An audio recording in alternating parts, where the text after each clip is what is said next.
Bonjour à toi, si tu vois cette vidéo, je te félicite, c'est que tu viens de terminer ou que tu as terminé il n'y a pas longtemps le module sur les valeurs. C'était un gros module, je sais que ça t'a sûrement demandé pas mal de temps de réflexion, d'observation et d'introspection. Peut-être d'ailleurs que tu as pris un rendez-vous individuel. Si tu ne l'as pas fait, tu sais que si tu as des doutes avant de passer à cette section des piliers, c'est important que tu vérifies tes valeurs avec moi en rendez-vous individuel. En tout cas, félicitations parce que là, maintenant, tu vas rentrer dans une partie un petit peu plus créative, un petit peu plus concrète, peut-être aussi, de cette recherche de ton arbre d'identité profonde. Les piliers, tu vas voir sous cette vidéo, je t'ai un peu fait une synthèse de ce qui peut exister et des différentes façons de voir les choses. Souvent, les piliers, c'est un peu associé, d'après ce que moi je peux en retenir, au domaine de vie.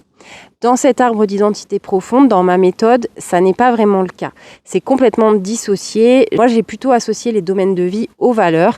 Là, pour les piliers, c'est autre chose. Les piliers, c'est vraiment ce qui te permet de te ressourcer au quotidien dans ta vie. Quand je dis au quotidien, et peut-être que quand tu vas lire, je vais marquer ce qui te ressource, ce qui t'apporte et que tu as besoin de nourrir fréquemment.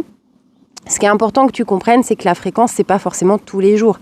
Ça peut être un pilier dont tu as besoin peut-être uniquement une fois par semaine ou au moins une fois par mois. Mais en tout cas, tu en as besoin dans ta vie pour que ton énergie, elle soit toujours haute, elle puisse te permettre de réagir de façon sereine aux événements qui t'arrivent, de te sentir bien et vraiment ressourcé régulièrement dans ta vie. Petit détail sur lequel je voulais m'arrêter dans cette vidéo, c'est le fait que dans tes piliers, il ne peut pas y avoir de personnes. Par exemple, tu ne peux pas mettre dans tes piliers mon frère, ma sœur, mes parents, ma meilleure amie, mon chien, mon animal domestique, etc.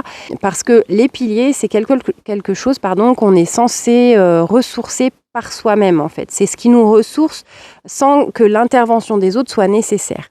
Alors, petite nuance, quand je dis ça, dans tes piliers, tu peux très bien mettre une sensation ou en tout cas quelque chose que ces personnes t'apportent. Donc si, quand je te parle de te ressourcer, tu penses à des personnes, c'est pas le nom de ces personnes que tu vas mettre dans tes piliers, mais plutôt qu'est-ce que ces personnes t'apportent? Qu'est-ce que tu vis avec ces personnes qui fait que ça te ressource?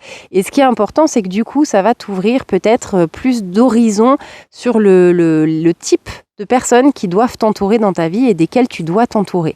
Parce que tu vas plutôt discerner les qualités de ces personnes, qu'est-ce qui fait que ces personnes t'apportent autant de bonne énergie. Donc ça peut être par exemple l'optimisme. L'optimisme, ça peut être un pilier, ça peut être la joie de vivre, la beauté. Si c'est des personnes belles par exemple dont tu as besoin, faut pas forcément en avoir honte. Tu as peut-être une valeur esthétique d'ailleurs qui vient aussi correspondre à ce pilier-là. Voilà, je t'ai donné quelques exemples. Je voulais surtout revenir sur le fait de ne pas mettre des personnes dans tes piliers.